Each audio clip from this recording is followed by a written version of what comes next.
Hello and welcome back for another Torah Tuesday. Glad to have you back again. Last week we started Exodus chapter 11, the death of the firstborn, and we just did verse 1, setting things up for this chapter. Today we're picking it up in verse 2, and we'll see how far we get. In verse 2, God tells Moses to talk to the people. Note that this is the first time that Moses has been told to address the Israelites since chapter 6, verse 9, when he was trying to say that God would deliver them, but they refused to listen because they were dispirited from all their hard service. God has not tried to get their attention verbally ever since then. Moses has had lots of messages to give directly to Pharaoh, but not to the people of Israel, which is interesting. God has been going about his business, showing Pharaoh who's boss and making known who Yahweh is, and gradually winning the attention and winning the trust of the Israelites. And now he's ready to talk with them. So picking it up in verse 2, speak now in the ears of the people. Let a man ask his neighbor and a woman her neighbor for articles of silver and articles of gold. So Yahweh gave the people favor in the eyes of the Egyptians. Moreover, the man Moses was exceedingly great in the land of Egypt, in the eyes of Pharaoh's servants and in the eyes of the people. It's interesting to note that the word neighbor here is a friendly term. It's a term that's also gender specific, so it's hard to bring this across in English, but men are asking their male neighbors and women are asking their female neighbors for silver and gold. This is a fulfillment of and an expansion of chapter 3, verse 22, when God had told Moses that women were going to ask their neighbors for wealth. Now men and women are asking their neighbors for wealth. This is fulfilled in chapter 12, verse 35. So if you want to pause this and peek at what happens in 12:35, you're welcome to do that. Silver and gold are usually gifts given in a congratulatory manner in Scripture. There's only a handful of times that this appears. It's interesting to consider why the Egyptians would have been so eager to give gifts to the Israelites. Did they feel compelled because out of a sense of guilt for all these years of unpaid labor on the part of the Israelites? Is it a form of making reparation for how they've been wronged over the years? Or is this a way of showing honor? Are they recognizing Israel's superiority or the superiority of Yahweh, and they want to be on good terms with Yahweh? Or is this simply an expression of friendship? They have been living side by side for hundreds of years, and now they get the sense, these people are leaving, and I don't think they'll be back. So it's not entirely clear. The text doesn't tell us why the Egyptians give these gifts, but there are several possibilities. Moses has become a pretty popular figure over the course of this story so far. We're told in chapter 8, verses 18 and 19, and in chapter 10, verse 7, that people are paying attention to him, that he's well regarded. And here we see that as well. People respect his word. They realize that when Moses says what's up, it's going to happen. And so they want to be on his good side, it seems like. In verse 4, Moses turns to address Pharaoh directly. Now, this is another line of evidence to suggest that chapter 11 is taking place in the same scene as the end of chapter 10. So God had not announced the plague of darkness ahead of time. It just happened. And then Pharaoh summoned Moses into his court, and they had a conversation about it. Pharaoh told him in 10:29, you will never see my face again. But then Moses doesn't leave yet. We have a maybe improperly placed chapter break right here where there isn't actually a scene break. God then reminds Moses of the plan to kill the firstborn and asks Moses to announce it. So beginning in verse 4, Moses is addressing Pharaoh directly. Moses said, "Thus says Yahweh, in the middle of the night, I myself will go out in the midst of Egypt, and every firstborn in the land of Egypt will die. From the firstborn of Pharaoh who sits on his throne, to the firstborn of the female servant who is behind the handmill, and every firstborn animal. And there will be a great cry throughout the land of Egypt, the likes of which there has not been and will not be again." Another clue that Moses is speaking directly to Pharaoh here comes up in verse 8, when Moses continues and refers to your servants, speaking of Pharaoh's servants. So he's talking to Pharaoh directly. This is a fulfillment of what God said to Moses before he even stepped foot back in Egypt in chapter 4, verses 22 to 23. Remember, God said, Israel is my firstborn son. That's what Moses is going to tell Pharaoh. And because you've refused to let my firstborn son go and worship me, I'm going to kill your firstborn son. So this is the logic behind the death of the firstborn, and it was announced long before Moses gets back in the land. I have a lot of things I'm curious about in this text that I haven't fully satisfied for myself. Is the word son generic here? Is it the children of the Egyptians that are dying, the firstborn children, whether male or female? Or is this only males who die? And is it firstborn males of all ages, or just those who are still considered children?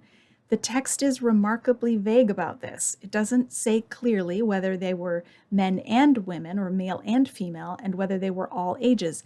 If all ages of Egyptians died in this plague, you would expect that Pharaoh himself would die, because most likely he was the firstborn of the previous Pharaoh. That's how dynastic succession usually works. So it's interesting that Pharaoh doesn't die. That suggests that it's not adult males who die, but just firstborn children. Some people have suggested that the dedication of Israel's firstborn in chapter 13 provides enough of a parallel for us to conclude that it's only male children who are dying here. But across the history of interpretation, there have been people who've suggested that females die as well in Egypt. So I think it requires a bit of speculation and guessing on our part. Now, what would it mean? Let's just limit it to our smallest possible category. What would it mean for the eldest sons to die? In an Egyptian context, the eldest son had a very important role in the family. They had a strong sense of nuclear family in Egypt. It was not quite as collective and communal as some other ancient cultures. And the eldest son would learn his trade from his father. And as his father aged and was no longer able to do what he did previously, it was the son's job to assist him so that he could continue to be successful in his work. He was supposed to care for his parents in their old age. Every culture has a different system for how this works. Who's responsible for caring for mom and dad when they get old? In Egypt, it was the eldest son who did that. And most importantly, it was the eldest son's responsibility to attend to the burial of his parents. And that involved a whole lot more than just planning a quick funeral and getting the bodies in the ground. For them, it was nothing like it is today in the United States, for example. As difficult as losing a parent is, we still have a pretty simple system for burial. The ancient Egyptians were obsessed with death and the afterlife, and they spent years preparing so that it would all happen according to plan and in the proper manner. And so the eldest son did a lot of advanced preparation to make sure that his parents' burial was all according to protocol, that he followed all of the rituals that were associated with death. And then it's not over. In our culture today, not every family pays attention to the graves of their family members who have died. But in ancient Egypt, it was super important to maintain those graves and to bring food offerings for years and years to come. This was how to ensure that the dead would have something to eat in the afterlife. So to lose an eldest son was not just, oh, we've lost our son and we loved him and now we're sad about that. It was, in a sense, cutting out their legs from under them, or pulling the rug out from under the Egyptians.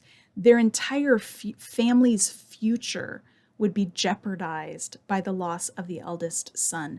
So it was a way of not just undercutting Pharaoh, but undercutting the possibility that Pharaoh would be properly worshipped in the next life after he died. So lots for us to think about here that's cross-cultural and different from our experience. The text is clear that a whole range of people are affected by this sign of death, from Pharaoh on his throne, which would mean that the next ruler of Egypt, the one who's slated to become Pharaoh next, would die, all the way to the maiden at the hand mill.